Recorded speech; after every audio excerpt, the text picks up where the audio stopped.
Hello and welcome to this video for the Technology and Design course for 12th graders at JFK. In this video we're going to cover the second part of Phase 3. Here we're going to cover up how to set up a GUI scoreboard, setting up a GUI timer, how to set up a score summary screen. This will just essentially be another GUI. Set up a main menu and load the game scene from the main menu. This will be, the second to last phase for this project. The next phase will essentially be setting up a game manager. Alright, so let's go ahead and get started.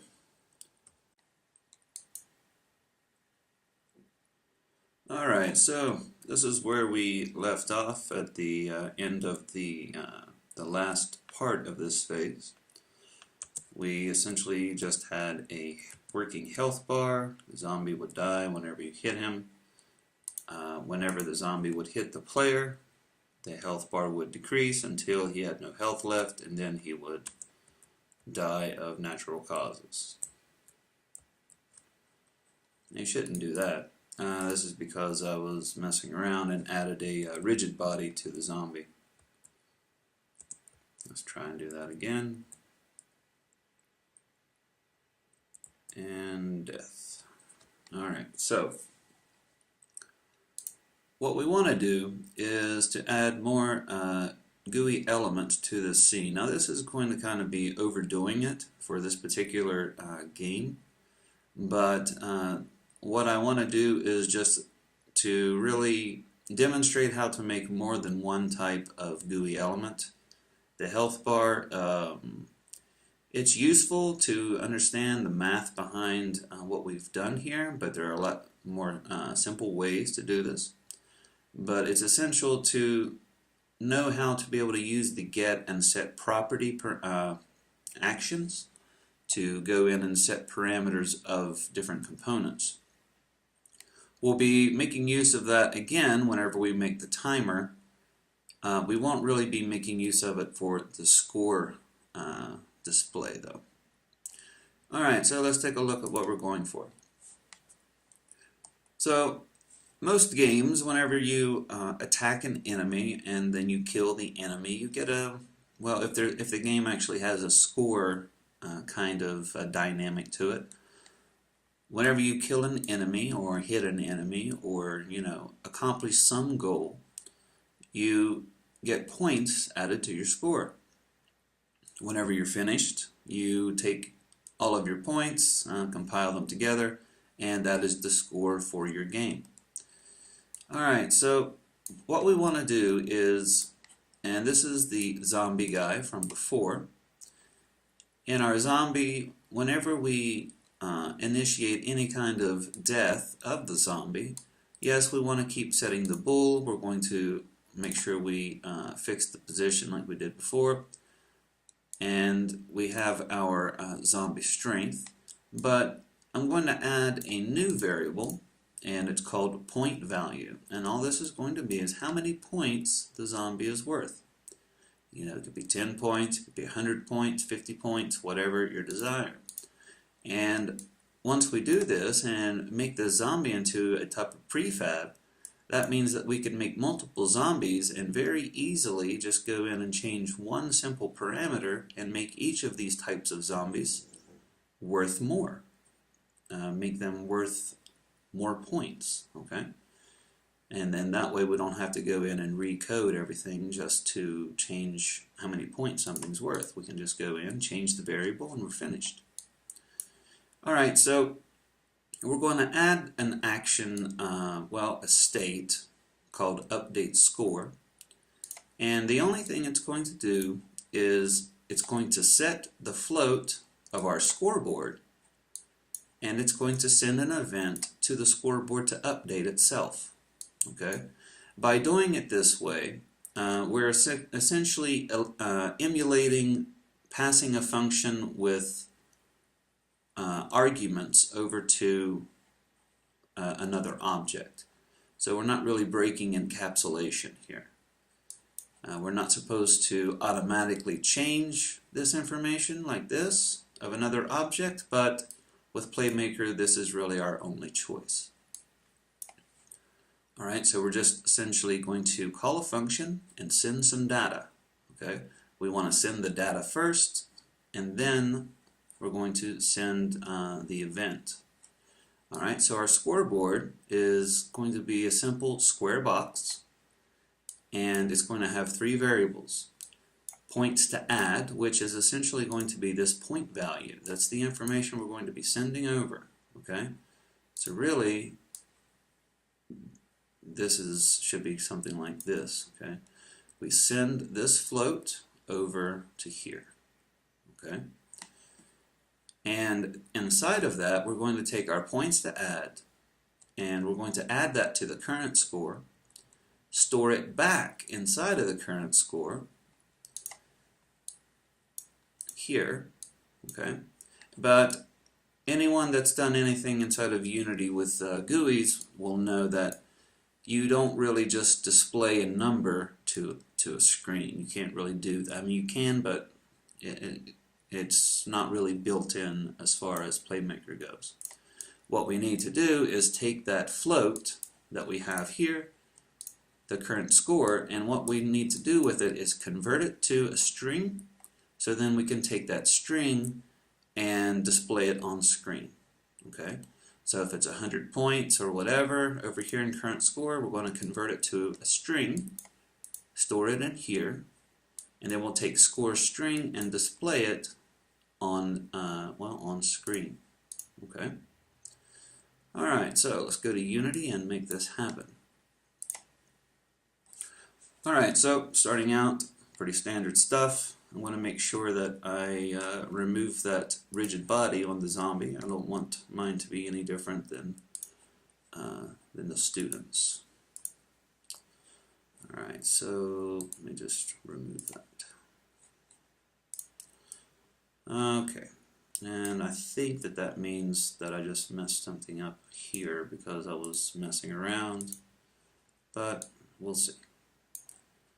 Give it a test run, make sure nothing messed up happens.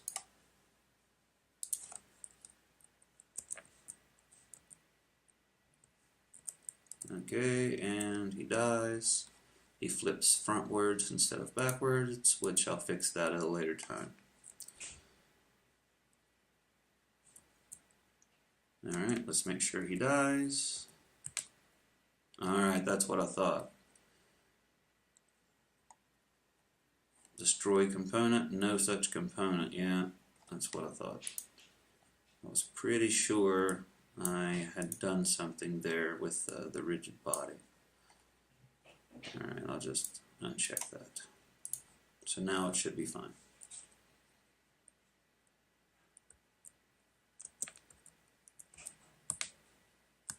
Alright, good. Alright, so should be right where we left off in class now. Alright, so if you've imported the assets required for this, they should be stored in a folder called GUI Elements. There's lots of different stuff inside of here. You're welcome to use any of this stuff for your team projects at a later date. The one that we're going to use first is the middle background image, and you can see a preview of it here. It's a simple box with a little icon to the left, or a space for an icon to the left. And what we're going to do is, inside of our existing canvas, we're not going to do anything. We're going to make a new one. I'll make a canvas, then I'll create an image for that canvas, and the image will be this guy. Alright, we'll set preserve aspect and set native size, so that way it looks exactly the way it's supposed to look. And then inside of our scene, then select it, and I'll use my scale tool and scale it uniformly and move it into position. Now when the screen changes size, I want my score to not really change size, but I want it want it to maintain the same distance between the left side and the top. So essentially I want to create margins. So to do that, I'll take my background image and I'll set its anchors to the upper left. And then that way, whenever I resize this, it won't stretch, which I'm not really that concerned with that, but it will stay in its relative position, which is what I want. Alright, so let's go ahead and put some labels in, and I'm going to go ahead and put a label in for the health bar as well. So for my background image on my health bar, I'll just create UI text, and I'll parent it to the background, and then that way I can zero out the transform and snap it right into the middle. And it makes it a lot easier then to drag exactly where I want it to be. Now, we can see here that this text component simply shows what the text should say. Now, when we get to the score, this is what I was talking about over here when I said we needed to convert this float, current score float, to a string. Now, this component only will accept a string right here. It's asking for a string. We can't just say, hey, I'm going to drag a float over here and this is what you're going to display on the screen. It doesn't work that way. We have to convert it to a string. Alright, so slide that into position there. And let's see what happens when we resize it. It stays right where we want it to be. Alright, so let's go ahead and move on to the score. I'll duplicate that, just drag it over here and parent it to the background. And I'll call this label 0, 0, 0. Snap that into position and then move it over here.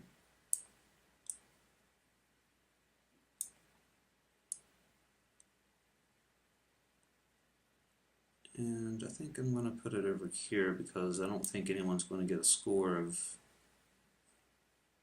any higher than that. Maybe I'll just change the font size like so. I mean, you can really put it anywhere you want. I guess for conformity's sake, I'll just make it the same size and same position as the other one.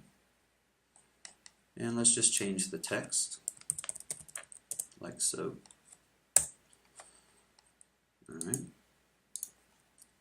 Go ahead and duplicate that. Rename it to score. And then we can move this over here.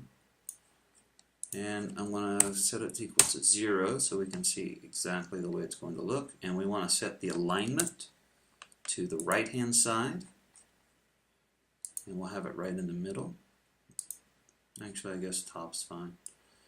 But this way, whenever you want to set your alignment to the far right, so that way when it starts adding places to the left, it doesn't appear over here on the right. If you have it set, your alignment set to the left, whenever you start adding a 0 and then you move this over and want to have a 10, it's not going to do that. It'll move the 0 to the right and put the 10 right here. Alright, so we want to have the alignment to the right. Okay. So as far as setting up our GUI, we're finished. Okay, now we need to make it work. So let's go ahead and work on this part first. Okay, I'm just going to use the score part to actually have my Playmaker FSM on it. Alright, so first thing we need to do is initialize. I don't really need to do anything there.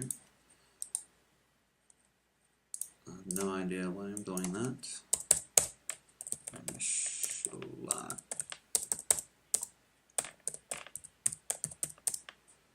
Okay, and let's make our variables. We have points to add and current score, which are both floats, and string, or score string, which is a string.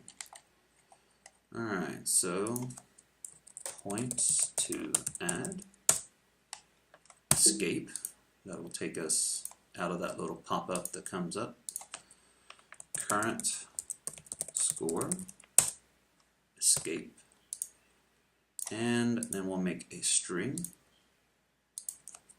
score string. Alright, variables are set. Alright, so on initialize, we don't really have anything here. I am going to go ahead and just in case, I'll do a set float and a set string. Now this is essentially unneeded. We can just set the default values here. But if you get into programming, you're going to see people do this a lot. They do checks that they don't really need to do, just in case something happens along the way. It really won't make much sense to you unless you take more advanced programming classes later on. I don't need this. Alright, the float value we're going to set is current score. We'll set it to 0. Set string value, set it to 0. Alright. This will come in handy, just having these values later on when we start changing stages too. Alright, so let's make an event, and what did I call it over here?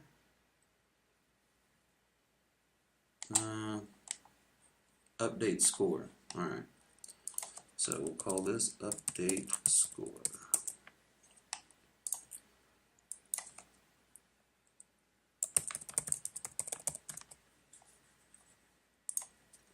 Okay, so our initial state, we'll add a global transition update score. We want to set it that it is global, or else we can't call it from outside of this object. And let's see, score math is our first state.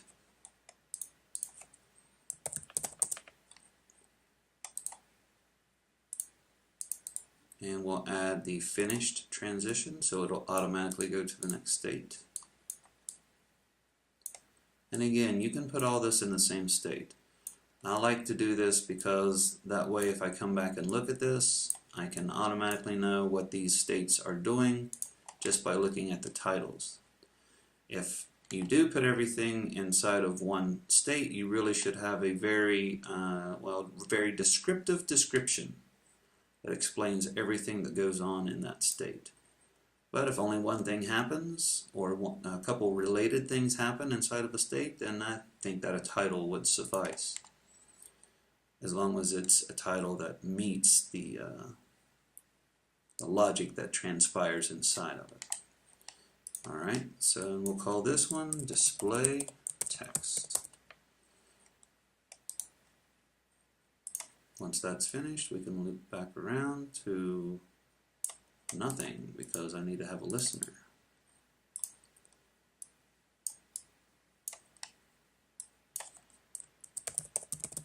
Now, we can't go back to the initialize, because if I would just do this, then every time it goes back here, it's going to automatically set everything back to 0. So that's definitely not the way to go. That's why we have a listener. We have initializers to actually set default values. It's called initialization. And then we have listeners to listen for state changes. So go back to waiting. Do this event, go back to waiting. Do this event, go back to waiting. Okay, now we don't really need to put any logic inside of the listener, because this event is going to be called from each zombie. Okay. Alright, so first let's do our score math. We'll do float operator, And we're going to take our current score and points to add them together and store it in current score. That's it. Current score, points to add them together, store it in current score. Then we'll take current score and convert to a string. And we'll convert the float to a string. The float that we're going to convert is current score. We'll convert that to a score string, and the format is, if we want to have multiple decimal places, we could do something like this. But if we don't want to have decimal places, we want the float to kind of appear as if it's an integer, more or less, we would just put 0 point. We're saying where we want it to end. Okay, the last thing that's on this line is where it's going to end. So if we want to have, decimal places out 5 places, we would end with the 5th decimal place. If we don't want to have that and we want to end at just the decimal, we just put 0 and then a decimal. Okay, so once we convert the string, we're going to use a UGUI text set text, and this is just going to set this text equal to whatever we say. Okay, that's it. Now, if we were to I'm not even sure this is actually going to work. If we were to use it from a different object, you couldn't just use owner. You would actually have to do something like this and then drag the object over. But since we're doing this on the actual score, actually the text object, we could just use owner.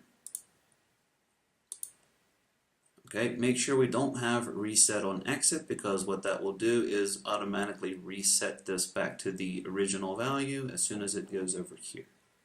So don't have that checked, and don't have every frame, because then it's never going to actually be able to leave this until another score happens, which isn't necessarily bad. You could actually turn this into a listener in its own right, but we don't really need to do that. Alright, so that's done. Let's go to our zombie, and let's go into his logic. So we have all this data, or all this stuff set up for when he dies.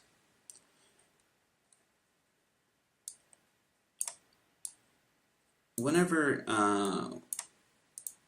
he is actually going to do a hit by attack or whatever, and he's going to die,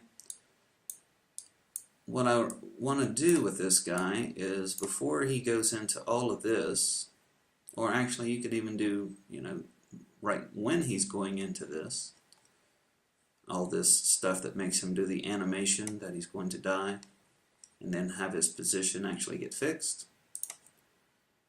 Let's go ahead and set FSM float. And what object are we going to set the float on? That would be our score. The FSM name, there's only one, score logic. The variable name that we're going to change is points to add. And we're going to set it to be a value. Now you could manually just go in and put 100 here, but then every new zombie that you would make, you would have to go in and change this value. Maybe you would need to do other things depending on the actual, the actual NPC that you'd be using. But what I would prefer to do, and it's standard programming practice not to really set values like this. You don't really want to set static values. You want to use variables whenever possible. Now, that's a catch-22 as well, because if you use a variable, you're actually taking up more memory. If you don't use a variable, you're not taking up more memory. But it is convention, so just do it. So we'll set this equal to point value, and we'll make that equal to 50 points. Okay, so we're going to set the value of points to add equal to the point value of the zombie. Once that's finished, we'll send event. And what's the event? Well, we're not going to send it on self. We're going to send it to GameObjectFSM. We'll specify the owner, and that will be the score. Score logic FSM, and the event we're going to send is update score. Alright, let's give it a try.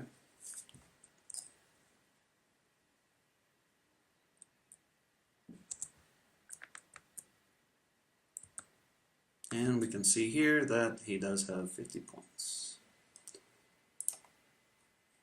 Alright, so let's go ahead and try and make another zombie. Let's copy his home first.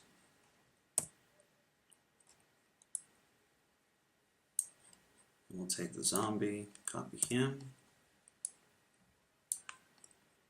and see what happens if we have two zombies.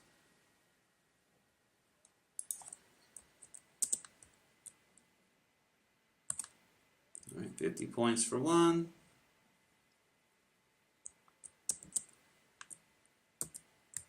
50 points for two, so now we have 100 points. Alright, pretty simple to set that up. I don't like the way this looks. If it were a little bit larger, it would look better, but given the small screen real estate, it definitely doesn't look good. But whenever I do a build for this, it's going to look more like this. But the score is never going to reach out this far, so it really doesn't need to be this wide. So if I wanted to, I could go in and change the size, but here's the thing. If I go in after the fact and decide that I'm going to change the size of this GUI, I need to keep in mind that whenever I shrink this down, you see how the text is getting squished or squashed? That's because it's going to scale this background, but it's also going to scale everything that's a child of it. So if you decide to go in and change your GUI elements after the fact, and it's doing this, what you need to do is very simply unparent the label and the score, go in and then you can change the size as you so desire. I don't really need that icon over there.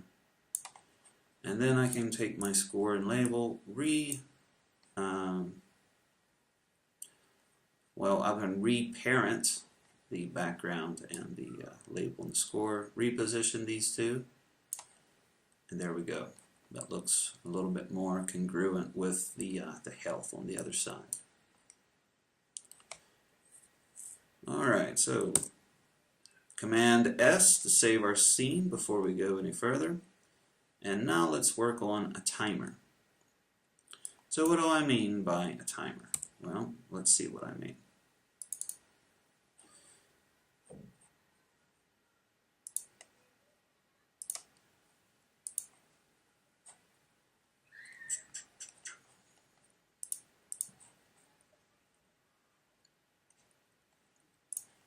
Alright, so you can see here I have this little yin-yang thing, and what I want this to do is to kind of fade, or the middle part of it to fade as time goes by. If I hit play, you can see what I mean. Don't worry about that little fireball flying across the screen. Again, something else that I'm working on.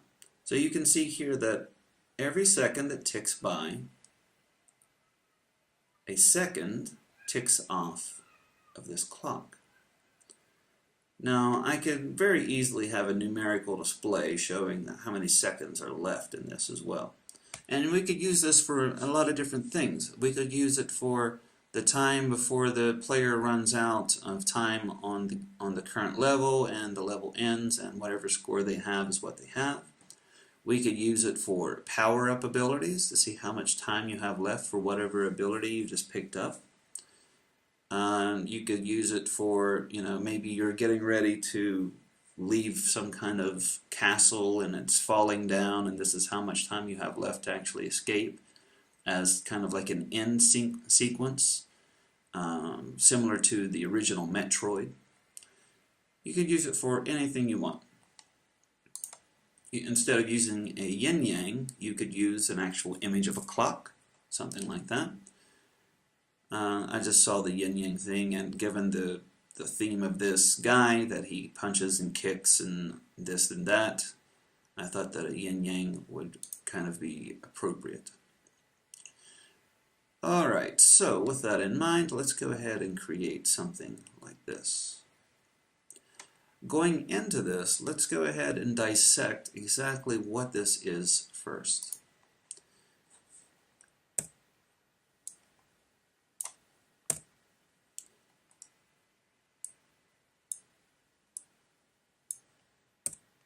Alright, so this is a simple background image. You can see here it's just a simple circle. On top of that image, I have parented another simple image. It's called glow. And you can see that it kind of builds on each other. Okay, or they kind of build on each other. This is a simple glow type of effect on top of the background image that's just a simple circle. The glow effect I have to be like a gray color, and you can set it to whatever color you want.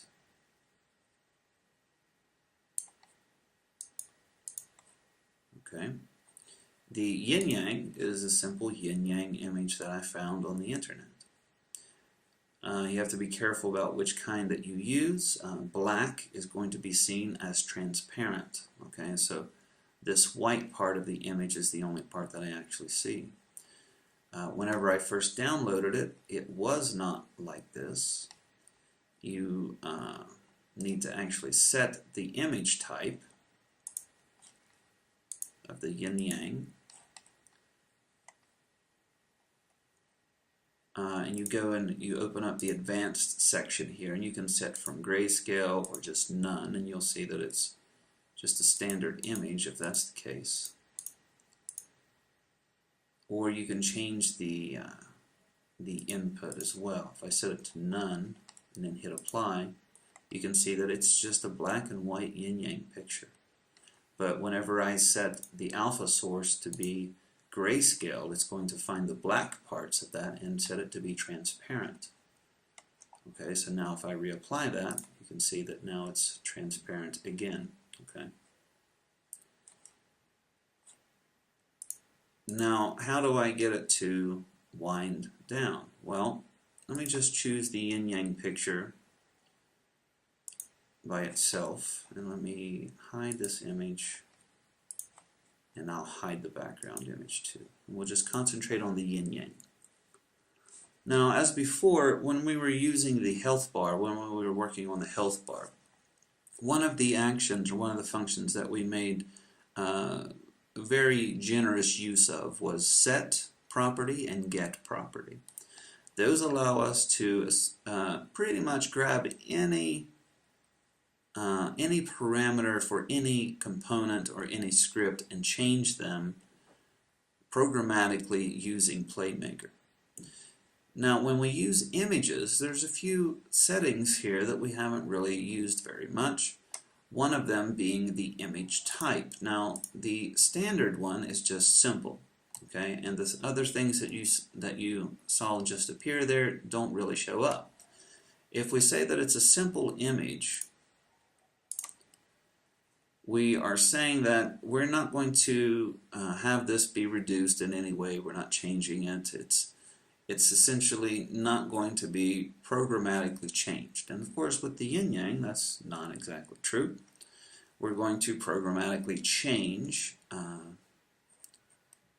how it appears in a clockwise, counterclockwise, or other sense. So what we can do is, if we choose it to be filled rather than simple, we can use the fill amount to change how much of that image appears. Now we could very easily use a standard red bar, and could have done the health bar with that. As a very astute student pointed out, of course, that's not what I was trying to teach there, that's what I'm trying to teach here. So we can change the fill amount to go from left to right, from right to left, and you can use this for animations too, to make things appear as an animation. There are easier ways to do that too as well. But instead of doing horizontal, maybe you want something vertical.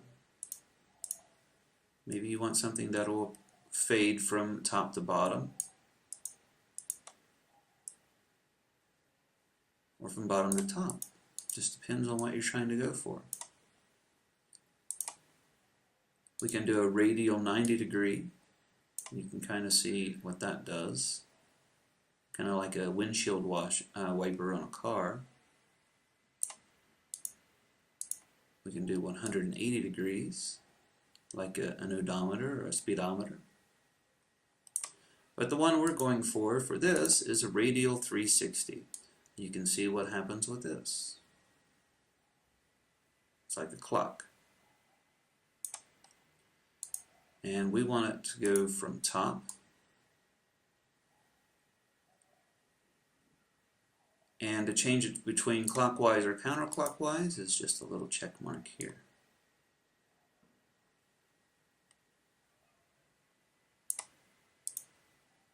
See? So the idea behind this, the timer, is that we are going to programmatically change the fill amount little by little for every second that ticks by. And to do this, what we're going to use is the set property action. Okay?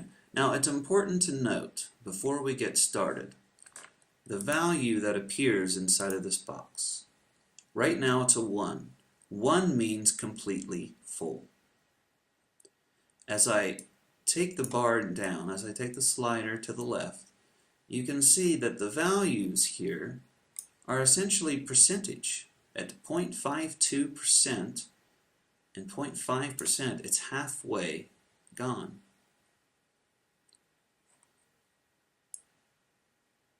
So we don't need to get width, and we don't need to get height or anything like that. We just need to set the property, and the thing to remember is that it's 1. So when we think about this ticking down, how many seconds are in a minute? 60, right? So how can we get this to move exactly the same amount as 1 second, or really for a clock it would be 1 minute, every time a second in real time ticks away? And like anything else with programming, what we're going to use is math. Alright, so with this precursor for what we're doing here over, let's go ahead and make it happen in our working scene. No. Alright, so this is where we left off a moment ago. I guess I'll go ahead and leave this second zombie there. Why not? He hasn't done anything wrong yet. We don't want to just annihilate him yet. Alright, so the first thing we're going to do is we're going to set up the basic GUI elements for this. So let's see, round background is going to be first. So if you just drag it in, it's not going to work. That's not the way to do it. What we need to do is set it up inside of a canvas. Now for most GUI elements, you can, to a certain extent, leave them in the same canvas, you know. But I like to have each GUI element, especially if they're anchored to a different position on the screen, I like to use a whole new canvas. That way, if I have different levels, different stages, to where maybe on this level there is no timer, or let's say, for example, that the timer that I'm going to use is only going to be used for, special attacks, or special modes that this guy gets into, so he has a certain amount of time to have that he's invincible or something, similar to Super Mario Brothers when you get the star. If I have a canvas and I want it to not appear, I can just go over here and uncheck the enabled check mark. Okay, and I can make this canvas appear or disappear. And we'll get more into this later on. But the point of that is that I'm going to set up a different canvas for the timer.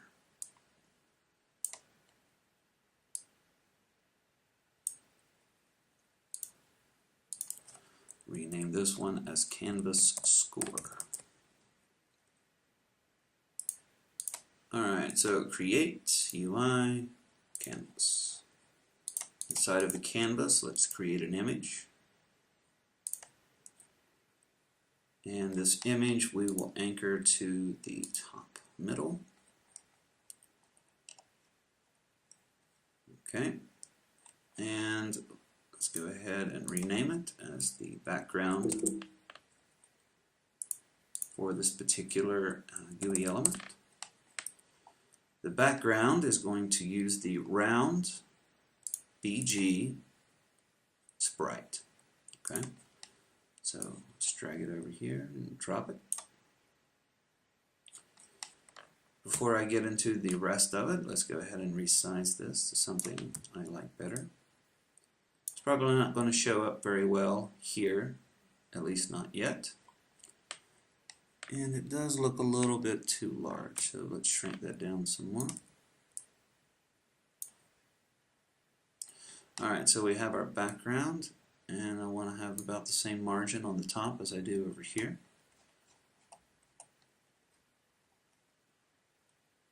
Maybe a little bit further up, like so. Alright, so with that done, let's go ahead and make our next image. So I'll make sure I have this one selected, so the next thing I make will automatically be a child of it. Make another image. Wow, it didn't work. Well, it used to. I guess it doesn't anymore. Doesn't really matter. Alright, let's center that on the parent. And the next layer is going to be the glow BG. A little bit too large. So let's shrink that down to where it's inside of the background image.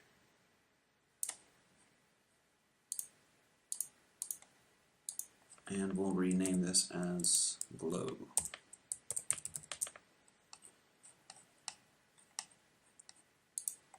And finally, let's add the last element. I'm going to duplicate glow. Make sure it's a parent or a child of the other glow, and we'll call this one the yin yang.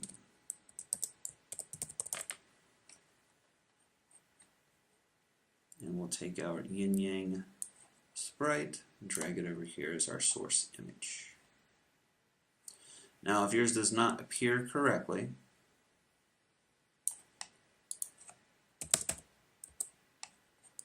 it probably has something to do with the image not being set to the correct parameters. So again, you need to select the yin yang and make sure that it's set to be, first of all, a single sprite. It needs to be texture type of sprite 2D and UI.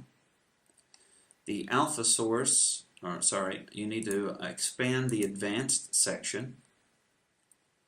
And alpha source, it's probably going to say none initially, so it'll look like this.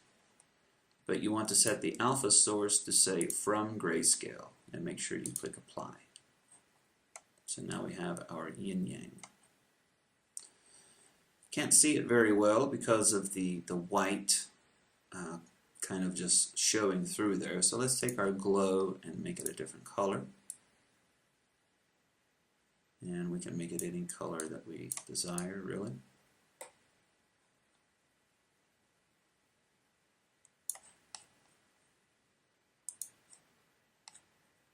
And maybe that is just a little bit too small.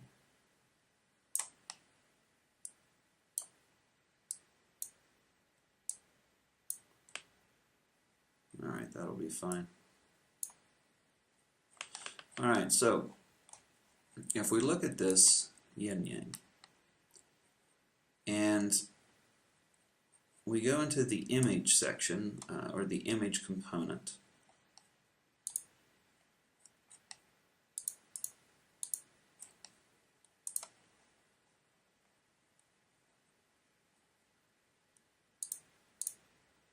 and we want to change it to filled. So then we can do the slider and change how it appears. We want to set it to fill method of radial 360, and we want it to start from the top and to be counterclockwise. So it looks like the timer ticking down.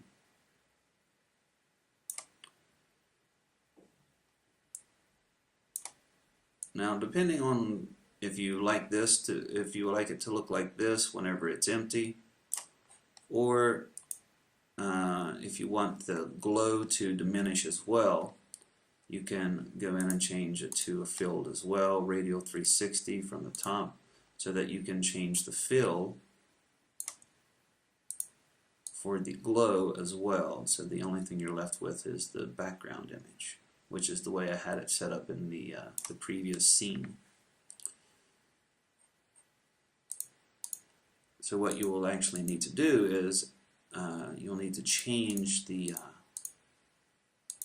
well, you'll use the set property state twice, or action twice. One for the glow and one for the yin yang. Alright, so the BG is where I'm going to set up my Playmaker FSM. I'm going to call this clock logic. And there's no information that needs to be sent to this. Okay, I am going to set up a couple of variables, and I'll say max time is a float, and time left is another float.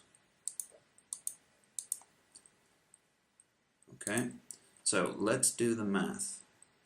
Let's say that our max time initially is just going to be 60 seconds. So the first thing we need to do is set the time left equal to whatever the max time is. So over here, I'm going to use a set float, and let's just do set float value. And we're going to set time left equal to max time. So why didn't I, over here in the variables, just select time left and say, well, set that equal to 62? Well, because later maybe we want to make some kind of potion or something like that, or some kind of pickup that the character can pick up that will add time to his max time. So for the next level, and he got some kind of, whatever, bonus, or, leveled up, or, what have you. And we're going to go in and set his max time to be, 30 seconds more. That means that that's one less variable that we need to set in that code later on. We don't have to go, okay, we'll set the max time to this, and go ahead and set his time left to this as well. We don't have to do that. If we just set the max time here, we can just change this parameter, and anytime the level starts, it's automatically going to set the time left equal to whatever we have the max time set. Okay, it's just saving time later for any extra functionality that we may want to add in at a later time. Alright, so we have our initialization set up. Let's add a finished and go over here and let's go make some magic happen. So let's pull out a calculator and let's figure this out. If 1.0 is going to represent a full amount of time, how much time do we need to take off every second in order to emulate that amount of time being lost? So what I mean is, if every second, how could I explain this? If every second we tick off a little bit of time, and that's what we're going to do. We're going to do this. And let me explain it like this. We add an event called next. Over here, let's do wait. And what we're going to do is we're going to wait 1 second, and as soon as 1 second ticks off, we're going to go over here and we're going to set the property of the image to be something. Okay? I'm going to set it up the wrong way first so you can see where I'm going with this. So first we wait and tick, and then we go here, finished, and we go back around and wait and tick again. So we loop around. Every second we take something off of this. Okay? So let's say that we initially just set the property. Let's say set property. And the property that we're going to set is on the glow object. So let's go ahead and select that. Lock the inspector. Go back to our FSM. And let's drag our image here. The property that we're going to set is fill amount. And I'm going to go ahead and copy this. Paste it. And I'm going to choose the yin yang. Lock that. And I'm going to grab the yin yang image next. And we have the fill amount for that. So, what do we need to set these numbers to? Well, if we set it to 1, it's going to be full. Every second that ticks away, we're going to take absolutely nothing off of it. So we need to do some math. Let's just say, for example, I say 1 here. Let's see what happens.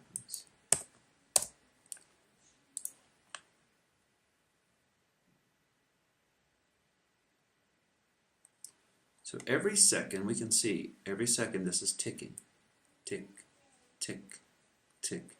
But every tick, we're setting the fill amount to be 1. Let's pause it and take it down a bit.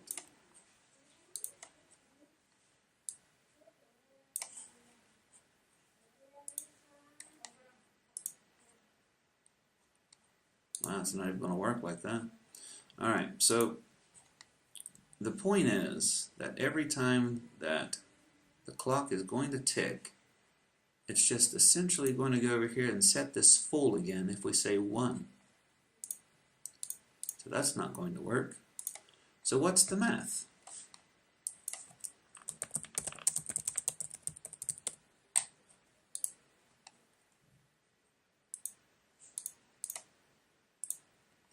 Well, let's think about it. Float operator. Well, we have our max time set to be 60. We have our time left, so we have our 2 variables. And we want to do something with those 2 variables in order to figure out exactly how much we need to take off every single time. Alright, so we need to think outside of the box here. The thing about the math involved is that it can be a little bit more complicated than I'm going to initially make it. Yes, this is going to simulate 60 seconds ticking off, but maybe I'll come back and explain how to take advantage of this variable later. For the time being, what I'm going to do is just use the time left variable, okay? And I'm going to initially just set it to be 1.0, and I'm going to uncheck this. I will come back later and set this up to be correct. But for right now, the only thing I want to keep in mind is that my full time left is going to be just 1 initially. Why 1? Well, because I want the image to be fully displayed at the start. And then every time we see a tick, we're going to take a little bit off of the time left variable. Okay? So, we're going to take time left, we're going to subtract 0.1 off and store it back into time left. And then we're going to set the property of fill amount equal to time left for both of the images. Now when I hit play, it's not going to work right. And the reason is because this is just going to be 10 seconds. Because if I take 0.1 off every second, that means that there's only going to be 10 ticks. If it starts out at 1 and every second I subtract a tenth, I'm only going to have 10 seconds. So how do I figure out exactly how much I need to subtract every single second? Well, that's when we turn to our calculator. If we have 1 second, or actually if 1.0 is our entire fill amount, and we want to take off 60 different little ticks, we need to divide by 60. We end up with 0.0166666666. You got the idea. So 1.66 with a line over the 6. Or just 0.01667. Don't do 0.017. Don't do that. Let a little bit of the accuracy be present. Okay. All right. So let's enter in this data and see what we end up with. Obviously, when we check the variables, it's going to be a little bit kind of difficult to see if we are where we think we are. So I'm just going to put a temporary variable here. And let's call this time since start. And we'll make it a float. And let's just say every time it ticks, we're going to add 1 to that variable. Which is another way you can do a timer. So we'll do a float operator. And this is just temporary. This is just to make sure we have what we think we have. Okay? So time since start, we'll initialize it to 0. And the float operator is, we're going to take time since start and add 1 to it and store it back in a time since start. Alright, hit play and make sure that's working. Look at our variable, that was 4 seconds, that was right. Alright, so let's go in and put our math. So 1.6667. Alright, so we're going to take 1.6667 and subtract it from time left every single second, and that should offset the difference in 1.0 and 60 seconds. Alright, let's hit play. And I'll let it tick down to about a quarter of the way. Whoa, whoa, whoa, whoa. 0, 6, there we go. There we go. Alright, so as I was saying, about a quarter of the way through, the amount of time should be 15. So let's go ahead and take a look. Okay, that's exactly 1/4 of the pi being taken out. If I look at my variables, it says 14. So it doesn't seem like it, but it is correct, actually.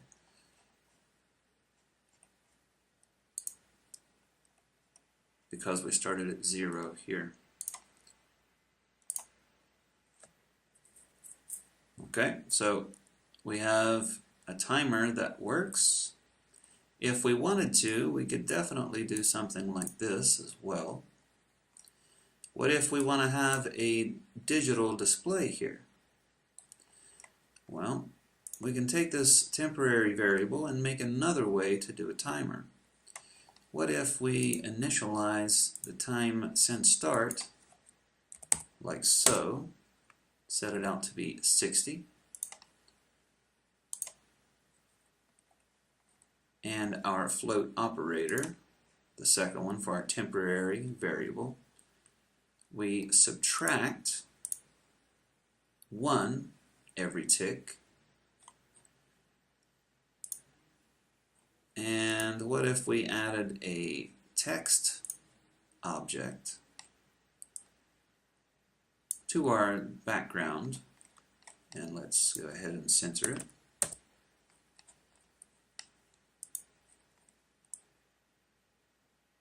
Like so.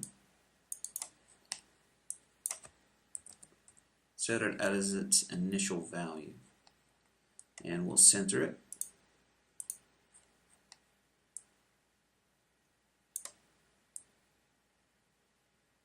Maybe right below the timer, because it's not going to look very good right on top of it.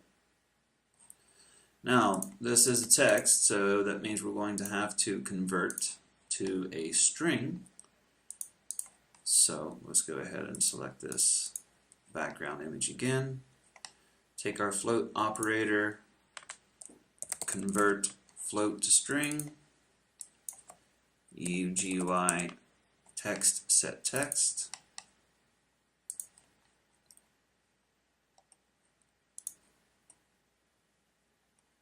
Definitely not set it to the owner on this one. We have to set a specify game object to actually select that text. We're going to set that equal to, well, we don't have a text variable, so let's make one. Timer text. And we will convert our time since start to timer text.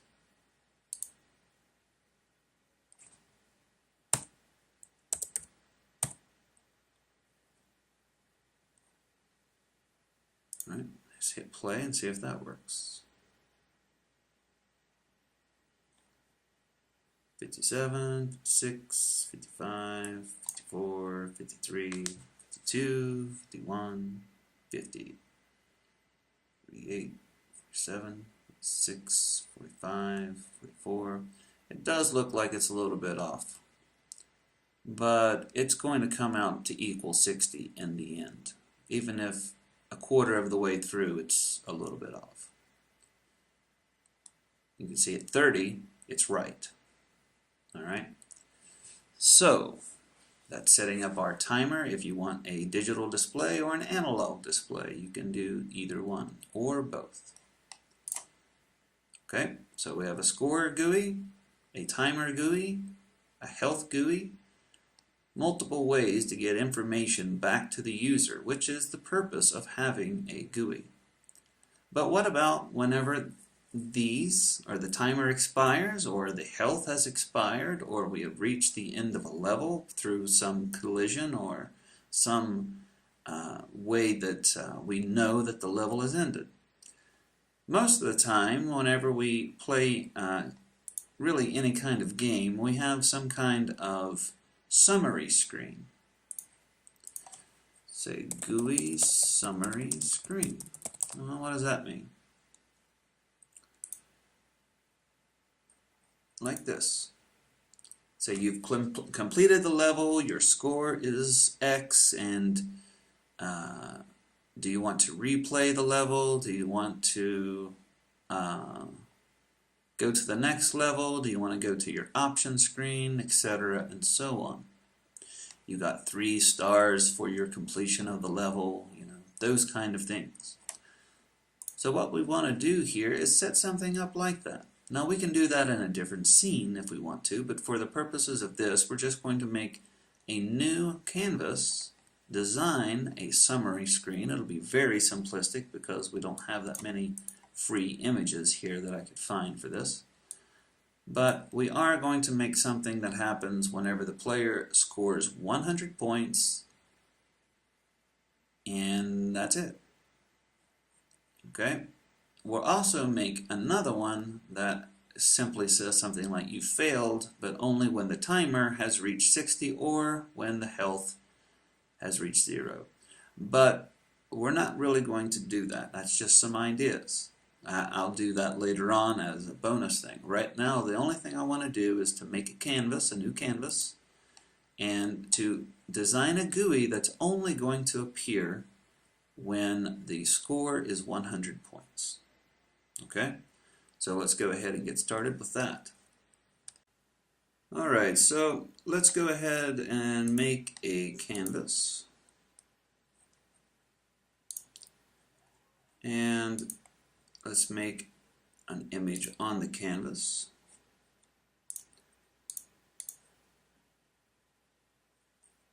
And let's use our background image that I've included.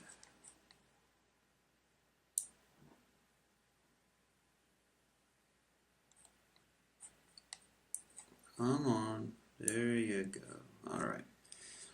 Alright, so I'm going to go ahead and bring this down, and I'm going to hit the T key with that image selected, so I can just resize it like this. T for transforms. Okay, so this is going to be our background. Go ahead and duplicate that. Make it a child of the original. And we'll call this BG. And we'll call this one frame BG. And this one we'll use BG empty to be the image for that.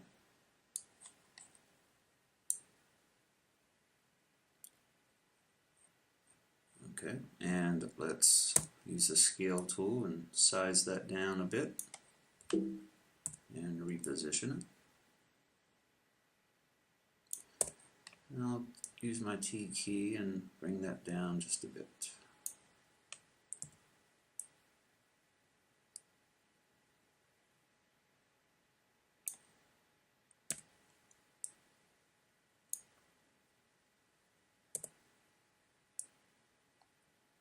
Doesn't have to be exact, just whatever looks good for you. Alright, duplicate. And we're going to put the display for the score. So score BG.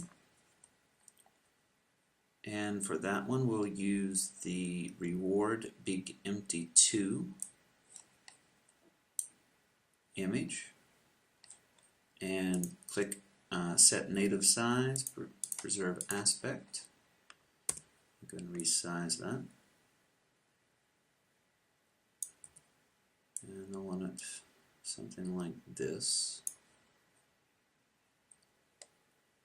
And ideally you'd put the character's head, or some kind of header here, score or whatever. but this is just for demonstration purposes. Before I would actually publish this, I would use some different images. I kind of like that one a little bit. Nah, it messes up too much. Alright, well, I'll just leave it like that. Maybe I'll put a little green icon over to the left.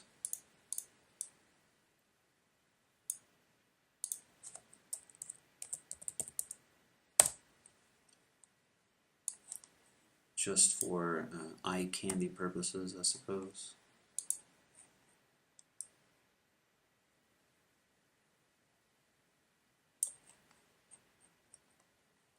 Alright, and also on the score, let's add a text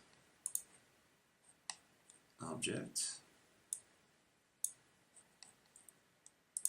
Center that. And we want it to appear correctly, so I'll send it to the right alignment and put it in the middle.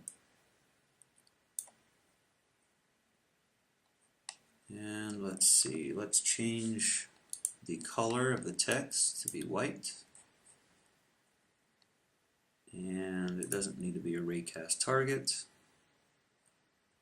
The font size, something like that.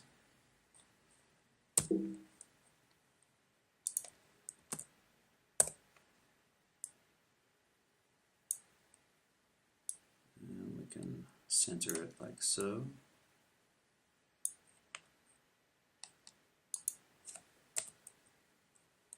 And maybe we want to use a different font. Can do that. Well, I don't have any more imported, so you can always import fonts if you want to. Let's go ahead and grab one.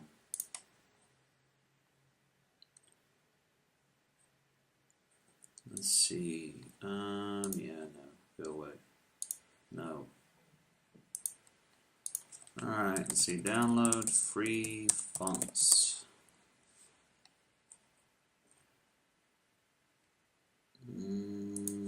Let's try this one.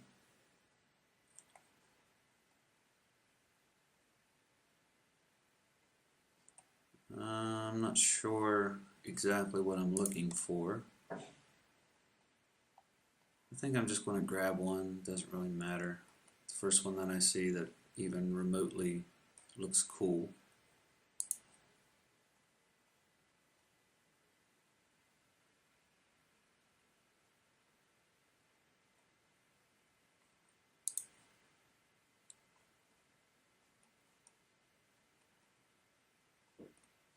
I'll just grab one. I don't really like any of these, but whatever. Yeah, sure. Open it up.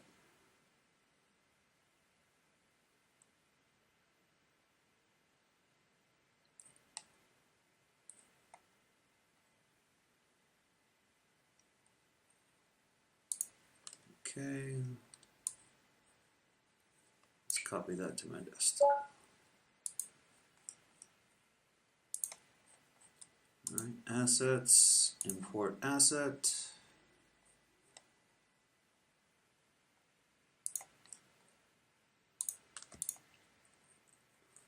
Okay, so now with that text, I can change that to the monster, well, monster hunter or whatever it was, text. Let's move it over a bit, like so. Alright, so got our score in place. Let's go ahead and make some stars. Alright, so I'm going to create a new image as well. And I will parent it here. We'll call this star EG left.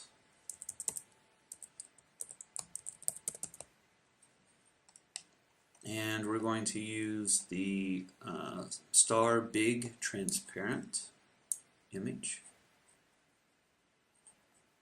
Let's center it.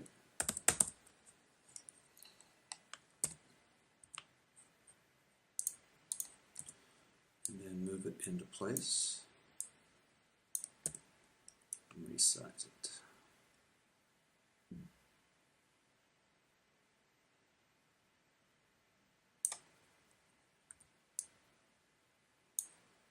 Alright.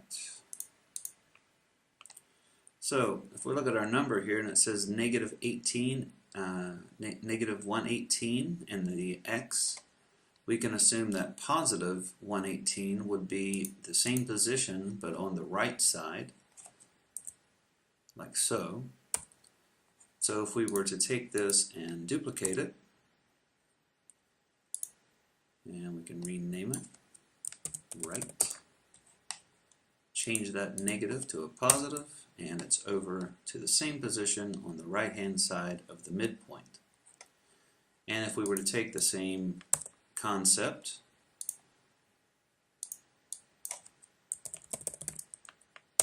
and just set it to 0, it would be in the middle. And maybe I want this one a little bit higher, just for a little bit of a visual effect, and maybe I'll take the other ones and move them down a bit. Alright, so for each of these, I'm going to duplicate them and make a child.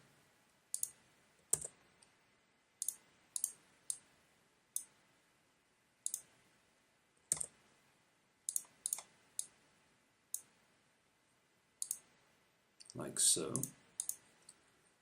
And let's see. Star left. Star right. And star center. And for each of these, I'll change the image to be star big. Alright, and I am going to resize it a little bit. So maybe 0.9 for each one.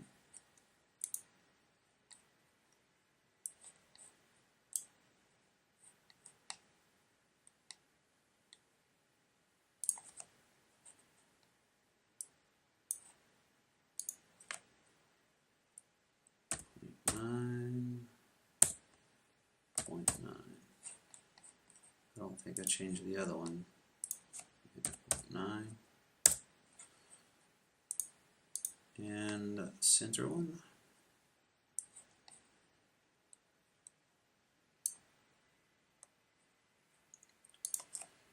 9.9. Alright, so we have our stars.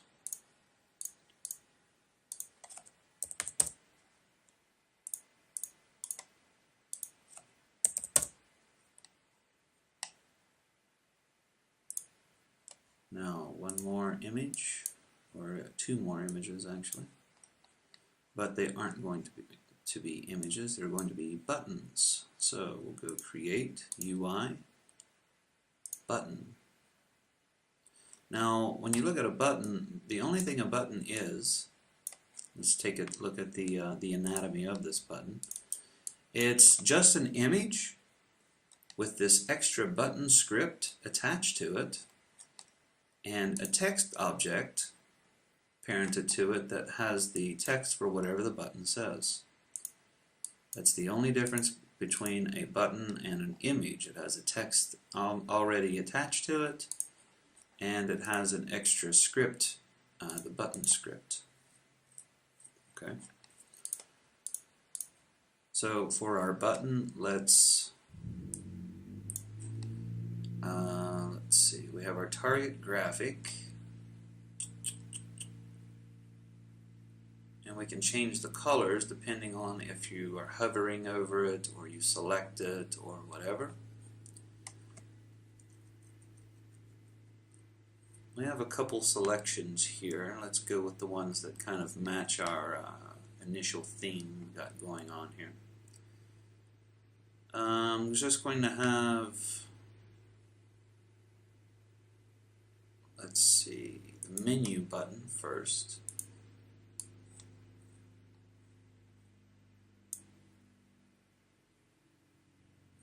that's the button.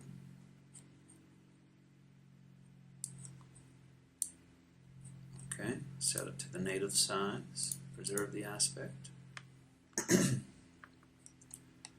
And let's resize that.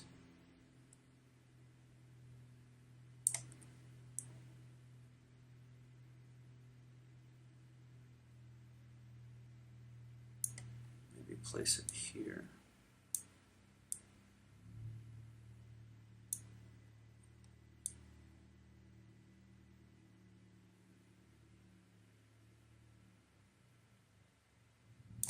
And we're going to have to fix that too.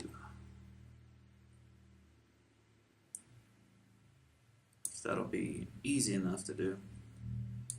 Select the background, and we're going to stretch in all directions.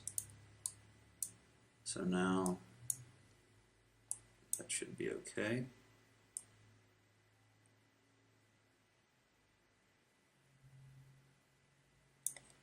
The rest of them need to be set to do the same though. So let's see.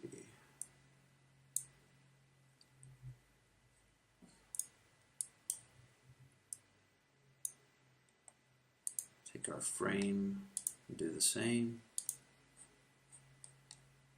Score background, same thing.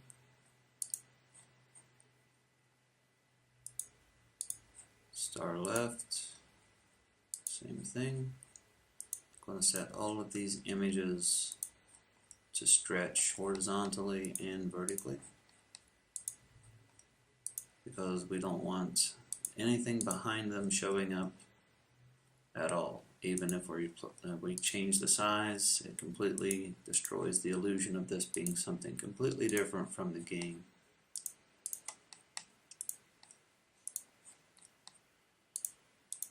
And the button image likewise. Alright, so our button text we don't really need to get rid of that.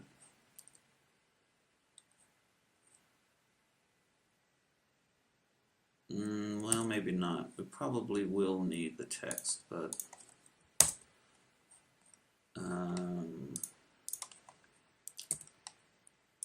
let's change the size. Something like this. Alright, go ahead and duplicate that button.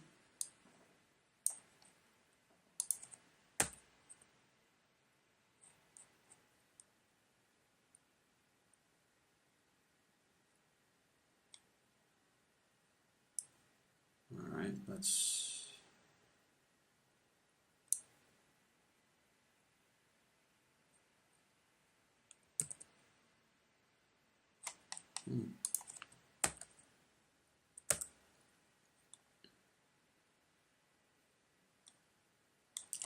Alright, well, I'll just do it by hand, I suppose. I'll move this to the right. Try to keep the margins as even as I can. And then I'll change the image for this one to be play.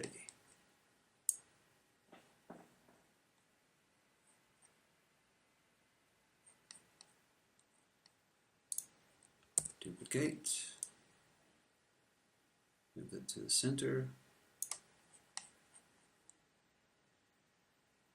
and use replay button.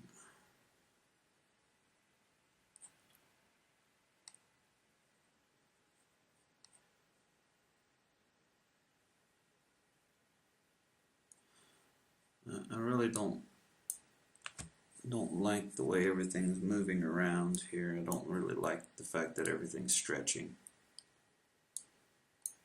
It's okay as long as you leave it at the same size, but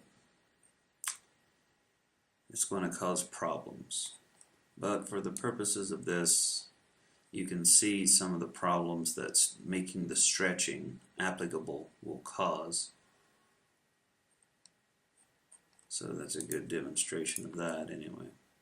Alright, so let's see, button, menu.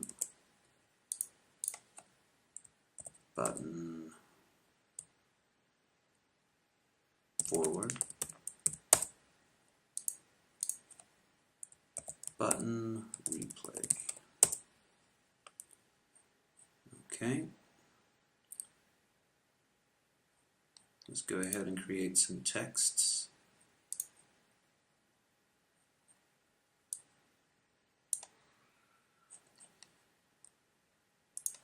And I will change to the monster type theme we got going on here. And I'll change my color to maybe a light gray.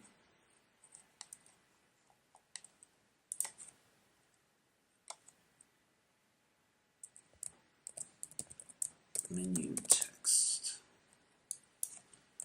Menu. Center it. We want to center it here as well. I don't like this gold color. I'm just going to go with the straight up white. There we go. So menu, duplicate,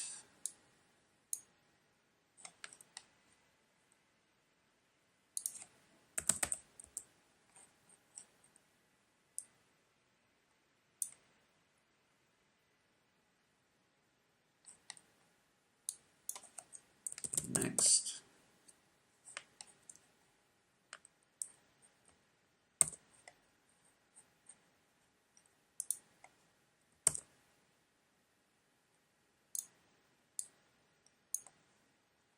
And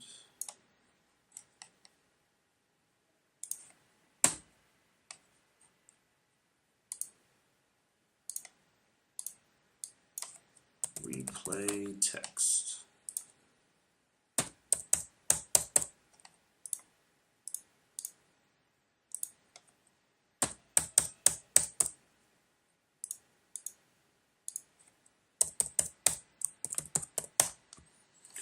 Okay, so we have everything set up as far as looks are concerned. Let's go ahead and give this canvas a name.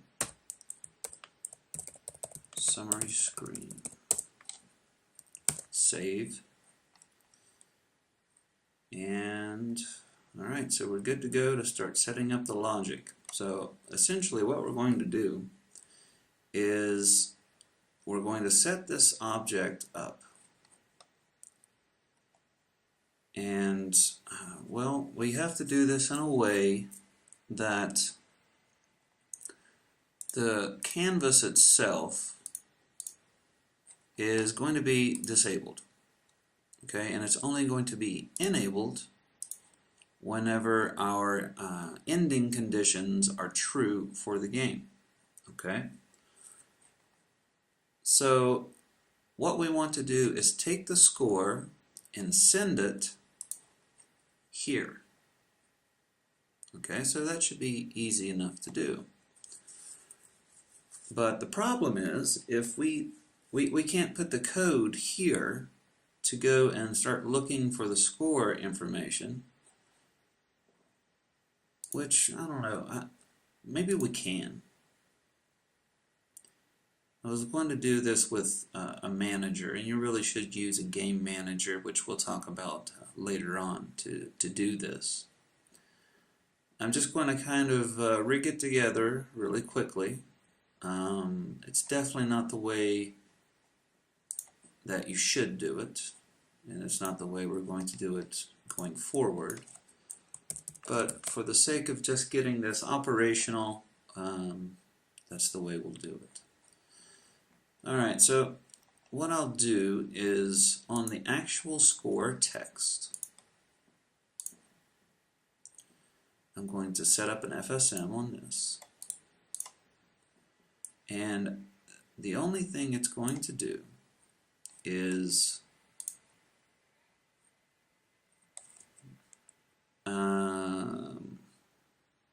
get string, and we don't really need to get the number, we can just get the string. No, we do need the number, because if we're going to do a comparison, we need the number. Alright, so never mind. So get FSM float. Okay, so what are we getting? Well, we're going to specify our object, and we want to go into the canvas score, the BG score logic, and we want to get the current score. We're going to store it into player score, new variable. And the reason we can do this just once is because, again, this is all going to be disabled at the start. And once we enable all of this, this entire canvas, this will then run. Okay? Alright, so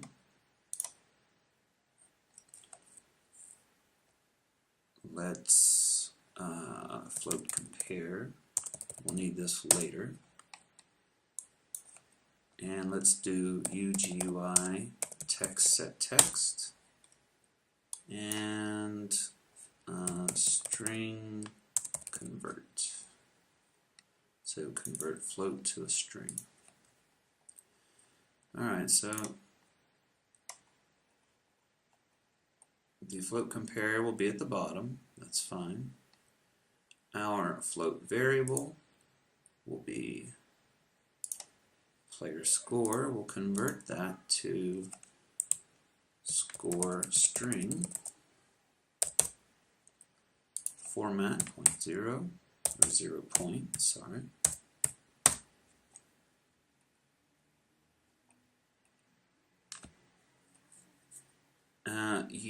GUI text set text, we're going to use owner, set that equal to score string. Now our float compare, what we're going to do with this is we're going to compare our score, and we're going to have three different kind of cascades here. If the float compare is equal to a certain amount, the player's score is equal to or greater than, maybe whatever points we want, we would give them 1 star. Then we would go to another compare. If the score is equal to another greater amount, then we'll give them a 2nd star. If it's greater or equal to a 3rd amount, we'd give them another star. Okay? Now, to be able to pull this off, what we need to do, first of all, is to set the stars to be disabled by default. Alright, so when it first appears, this is all going to be blank like this. And then we can have them appear depending on whatever score the player has. Now we could do a wait and then make them appear like they usually do in the games, where they appear like ding, ding, ding, or whatever. You would do a wait. Maybe you would take the star and make it expand and then go back to its original size or something whenever it's enabled. You could do that. Maybe we'll do something like that here. So let's compare our score to 10. And let's add, actually let's not do that there. Let's copy that, new state, and paste that action. Let's remove that. Finished, and we'll go here. We'll call this star 1.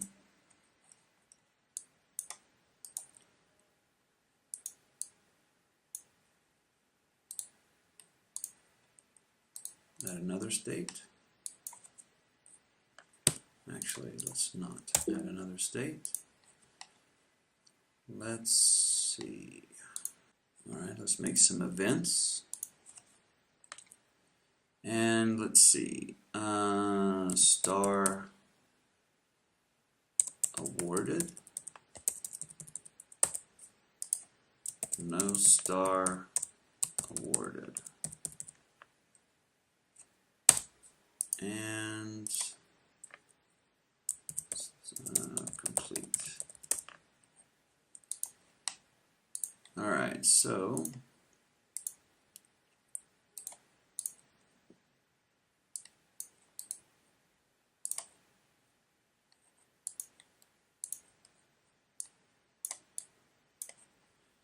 let's see, we're going to compare a player's score, and let's just throw in some data here as a 10 to just kind of do some testing. Alright, let's add some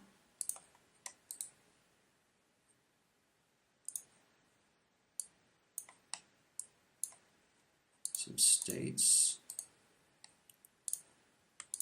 Alright, let's copy this state and paste. Paste. Alright, so we have state 2, which is going to be star 1, star 2, star 3. Alright, so looking at this, we can pretty much know that if star 1 is not awarded, then we can skip the other 2 stars. You know, that's pretty common sense. If you didn't get the first star, you're not going to get the second or the third one. Okay. You know what? I guess this complete doesn't need to be here.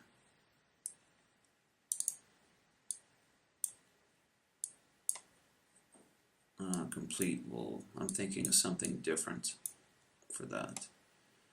Alright, so no star awarded. We go down here. I was thinking of just having a state named complete. I don't know why I made it an event. Definitely don't need it. Alright, so get rid of this and get rid of this. So no star awarded will go into complete, no star awarded will go into complete, or star awarded will go into complete for star 3. Star 2 will lead into star 3. Alright, so what are we comparing here? Alright, so if it's equal to 10, we go to star awarded.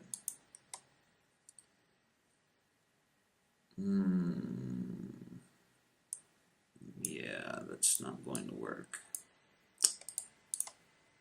We need to actually go here, finished, and then up to here. I want to explain what these are going to do. Alright, so here we have star 1, we're going to do a comparison. If the player's score is 10 or more, we're going to award the star, which we're going to do that logic here, where we set that star equal to, you know, activated or enabled or whatever. Then after that, we're going to go and do the check for star 2. And then we'll do another state like this one where we enable it. And same thing for star 3. Okay, so it's going to get a little bit messy. We can change our transition link style to a circuit, and maybe that will make it a little bit more readable. Let's see.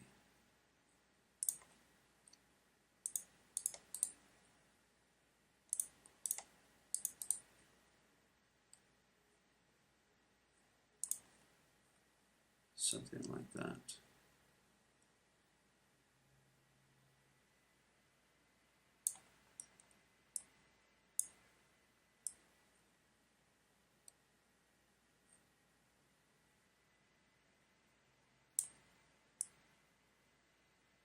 Alright, so star 2.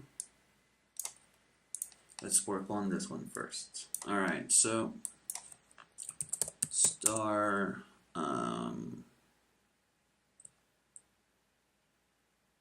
image.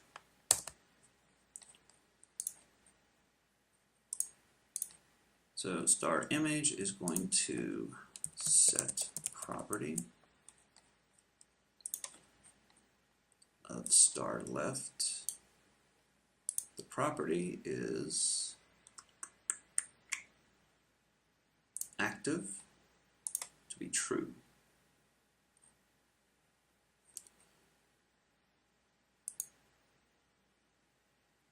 Yeah, okay.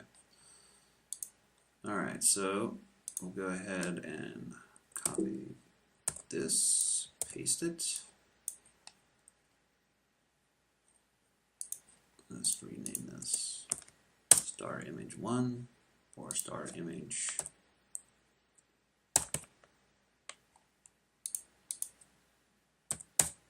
left.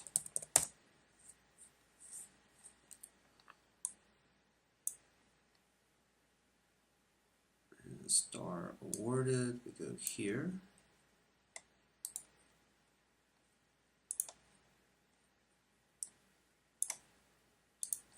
And for this one, we'll do star right, or actually, let's do star center.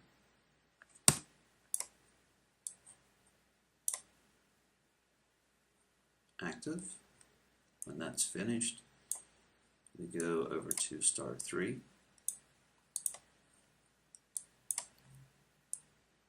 Stupid little pop-up thing. Alright, transition, we'll set our link style to circuit, and other one as well to circuit. I'm not sure if that's making it easier or not. We'll have to make one of these here as well.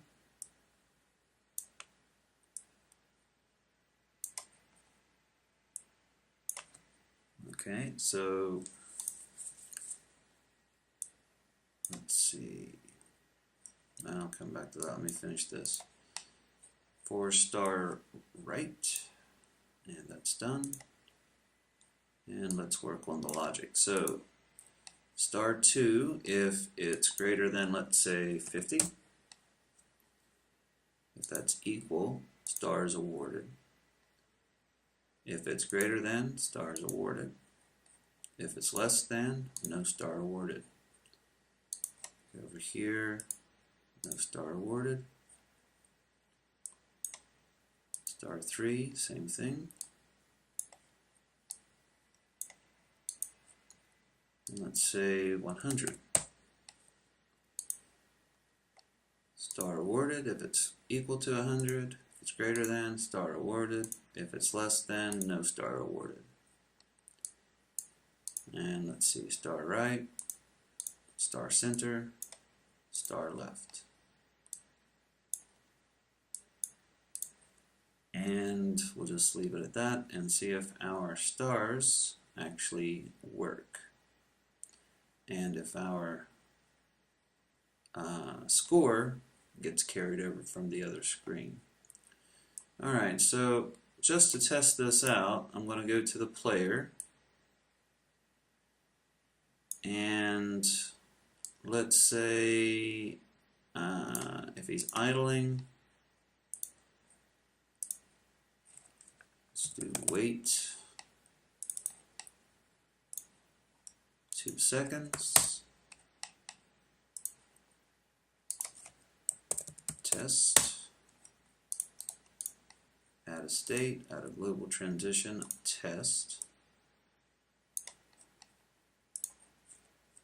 set property. And the only thing I'm doing here is, when he's idling, I'm going to wait 2 seconds, and then I'm going to call the test action. Okay, and the only thing this is going to do is it's going to set the summary screen to be active.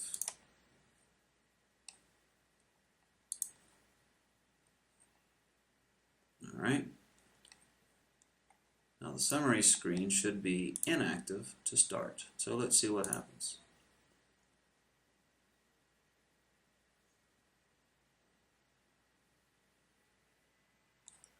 Well, that's not working. Let's see, our player is going to idle, it's never going into test. Yeah, I mean, I have it being set for the axis event. There we go. So the score, I don't know if it's getting carried over or not because he didn't have any. So let's go ahead and hit play again and let's go get some points. Alright. Alright, so we have 50. Let's see what happens with that. Alright, so 50 points, we got 2 stars. Okay, so let's see if 3 stars will work.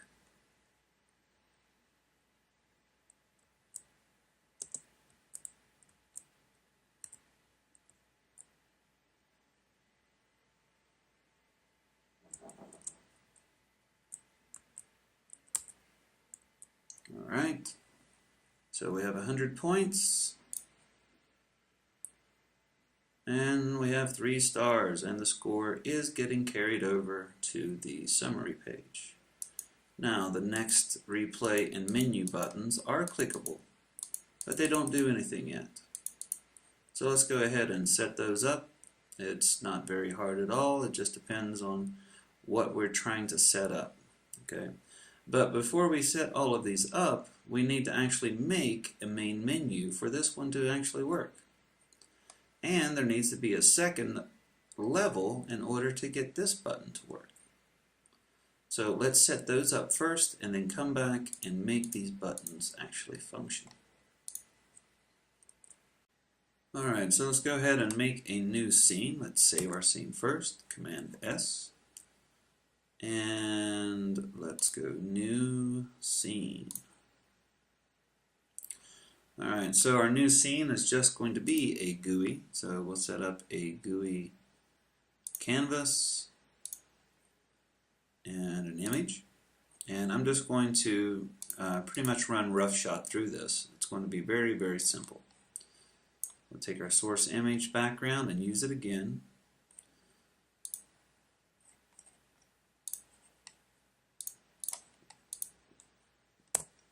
Use the transform key, the T key, to position this.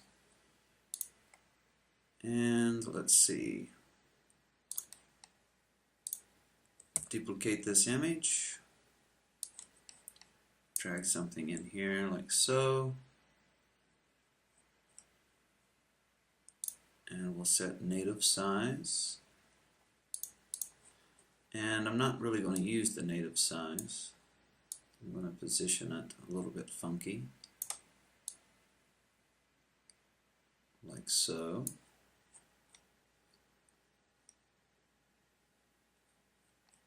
And I'm going to duplicate it.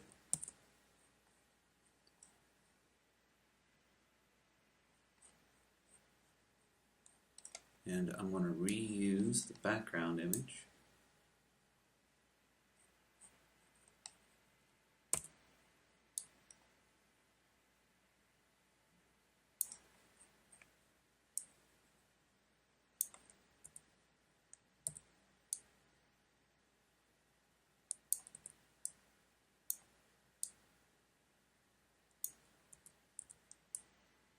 You know, just kind of, really just kind of messing around with it more than anything.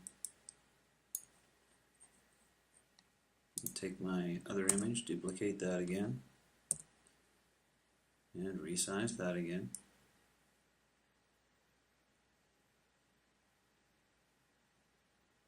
Just to kind of break up the monotony there, you know, the little lines.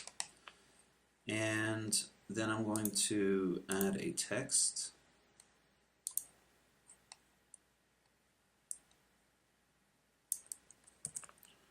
And this is going to be a pretty large text.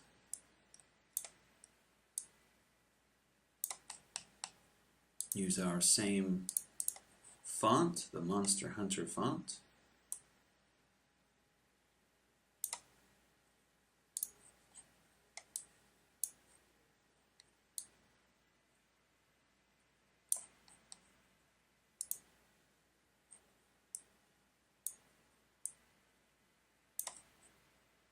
Center it up.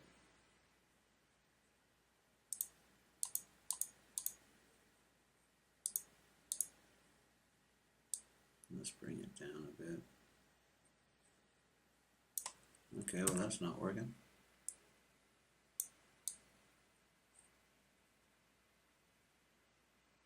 Alright, something like that. And I still don't really have a name for this, so I'm just going to call it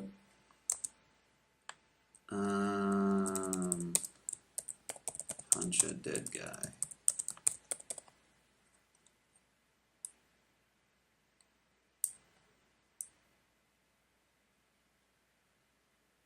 The font really doesn't look good when it's that large, like at all. Let me reset it.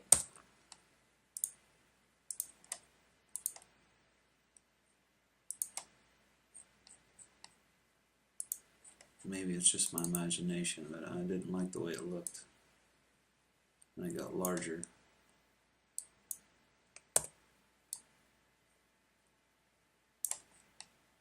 Use my transform tool to kind of position it, center it.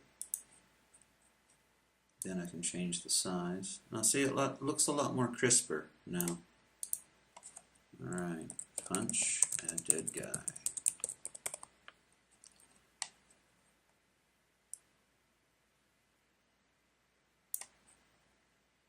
And we'll change the color, like so.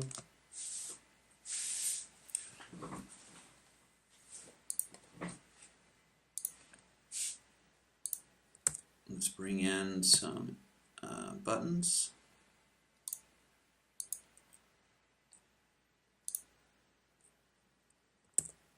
Two of them. And this will be a requirement for the projects that you have a credits page. I'm not going to add one, but I am going to add the option for the menu. And Punch a Dead Guy is not centered, so let's make sure that's centered. Alright, so my button, my first one, is going to be credits. Now that'll be the one on the right, one on the left, play. Alright, so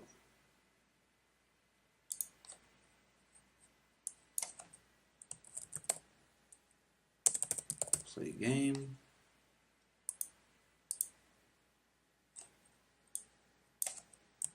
Credits. Our play button, we'll use that.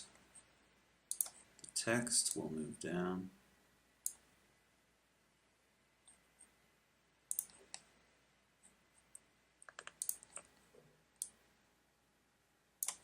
Like so.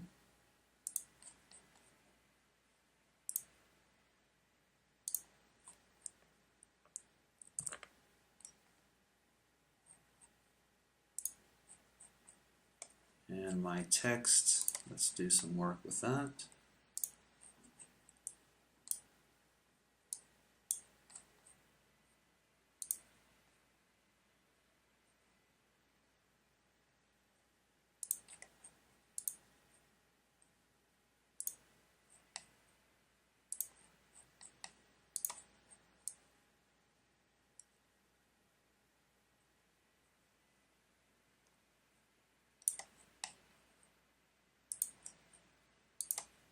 Let's get rid of this text, duplicate this one, drag it up. And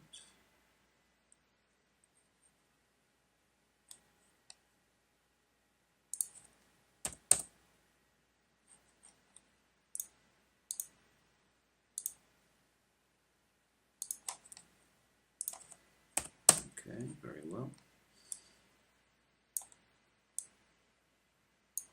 Wow, that's weird. Fine.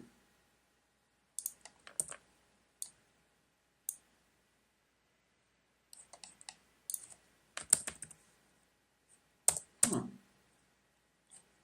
Well, that's really weird. I thought that would work out fine.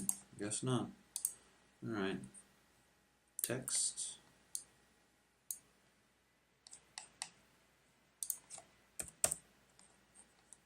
Alright, we'll move that down. Credits.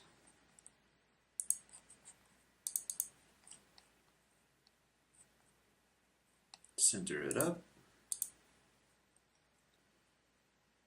And we'll use the eyedropper tool to get the exact color that I used for the other one.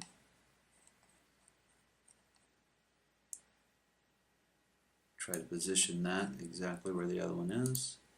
And what are we going to use for the button here? I guess this. But I don't really like the, that's going to be confusing with play and play. So let's change something here.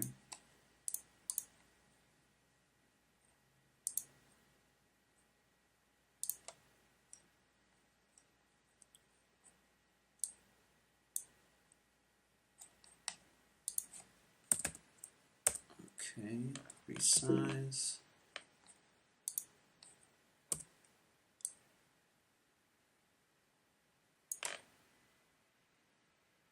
And still, I don't like it saying stop either.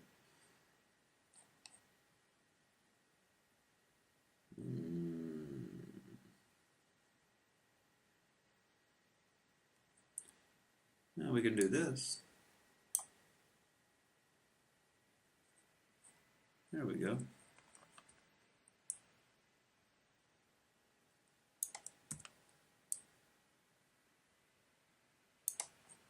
Okay, and I want to take this credits and let's flip it.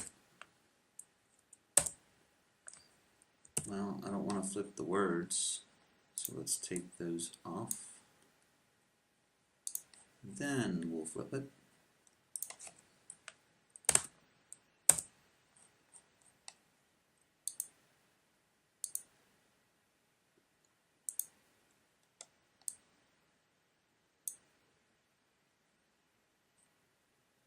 Okay.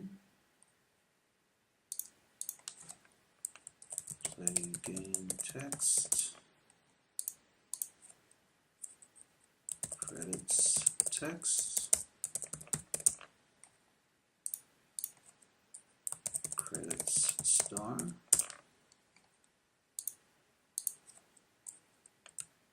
Text. Title. Image. I don't remember even what all this stuff is. Pretty sure that's the original background image. BG back.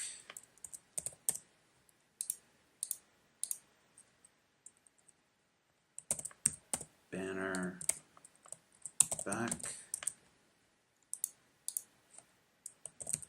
Banner lines. Background title. Alright.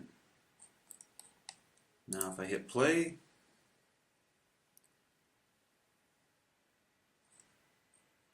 buttons do function, but they don't do anything. And we can fix that really quick.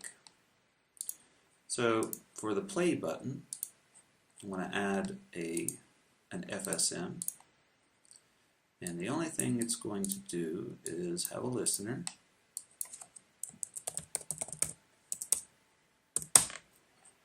and we'll have a next event,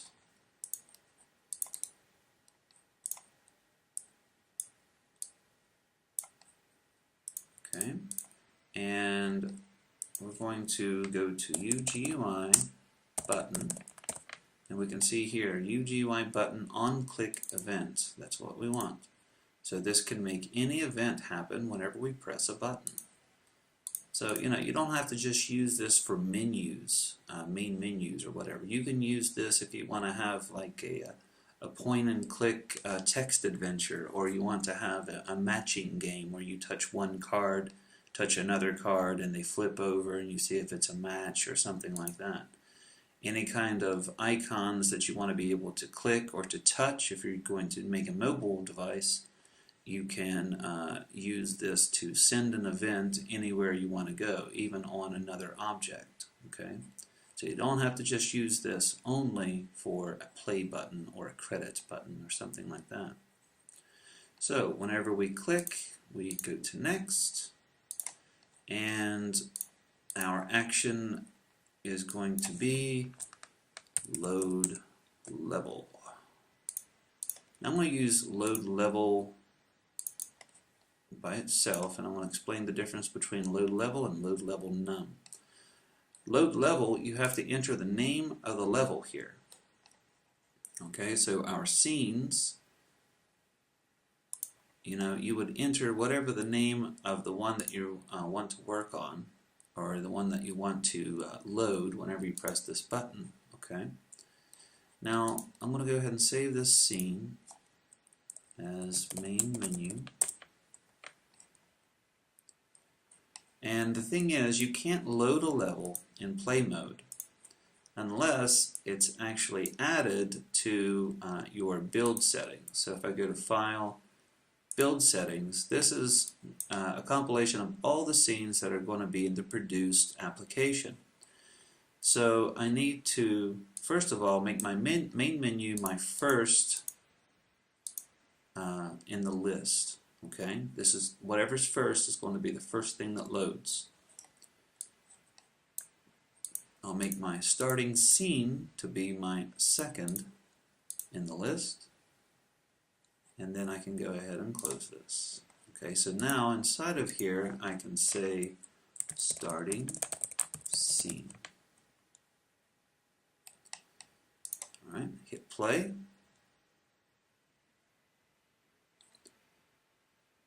If I click on play game, the level gets loaded,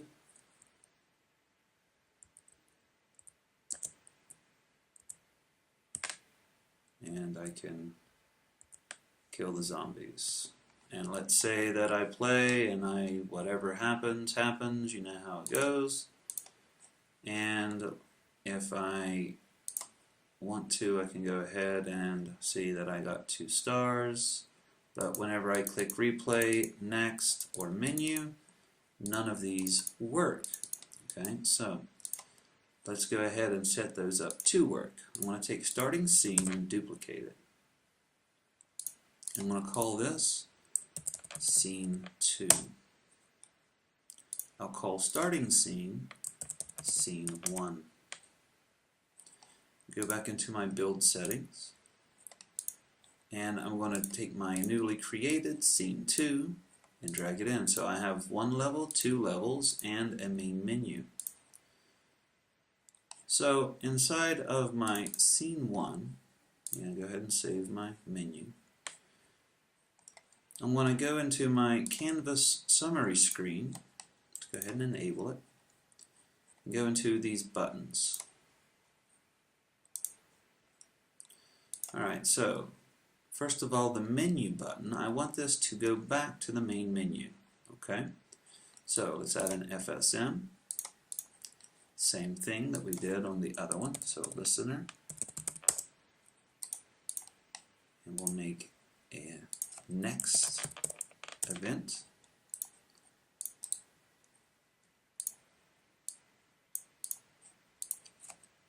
Load level. And this is going to be main menu.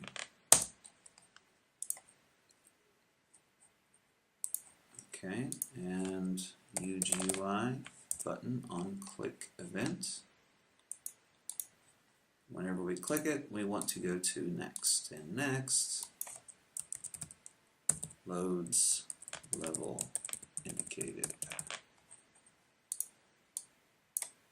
Alright, so now we can take this FSM and copy it, go to our forward,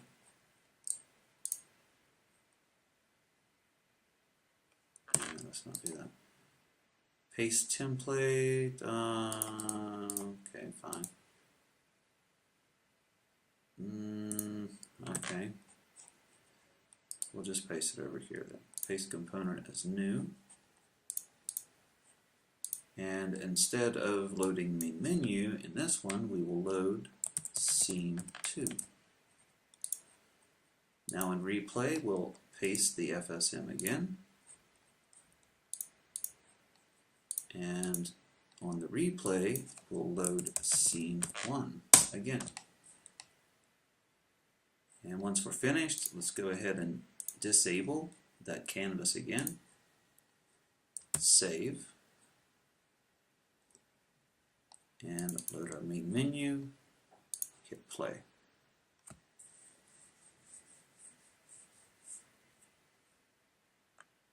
Alright, so credit still doesn't do anything, but play game does. Or it should. Oh, that's right. I have to go and change the FSM again because I renamed it. Scene 1. Okay. Alright, so now if I click play game, it loads scene 1. Go over here, hit the zombie, have my score,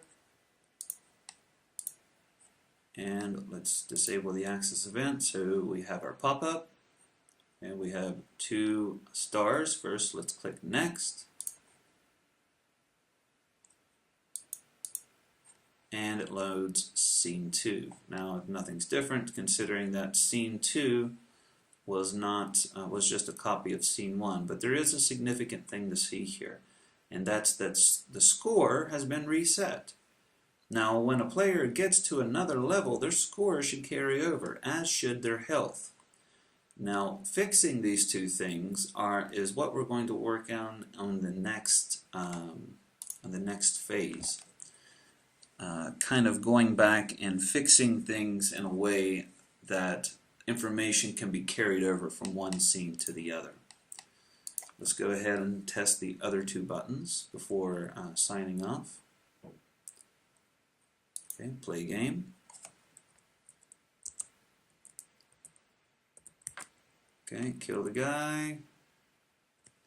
And that's good enough.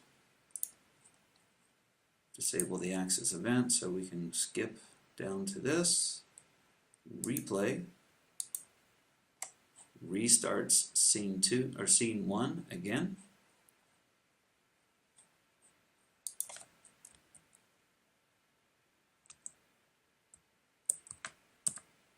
Alright, so let's assume that everything's going okay. Alright. So now on the player, let's disable the access event again. And let's go back to main menu. And it goes back to the main menu.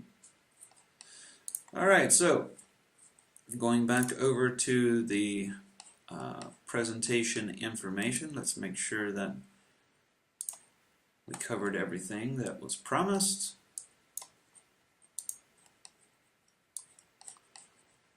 Alright, so we set up a GUI scoreboard, we set up a GUI timer, we set up a score summary screen, we set up the main menu, and we set up the load game scene from the main menu. We also load a second a second scene, and we go back to the main menu from the game scene, the summary score screen. Alright, so I'm not going to go any further for this lesson. It's already stretched on long enough. But there are some things that need to be fixed. Some things like when the score goes from one level to the next, the health should go from one level to the next, and there needs to be some actual way for the timer and everything to initiate the screen that pops up and says, okay, you got this many points, this is how many stars you get, etc., and so on. Also, if I stretch this out, you can immediately see the problem that is with the menu, but this is something that should already be known on how to fix this. Okay. Alright, so that wraps up this phase 3 for this project. Phase 4, we're going to, like I said, fix problems and expand on the scenes to actually make something more than just two little zombies running around. Okay, so that's it, and I'll see you in class.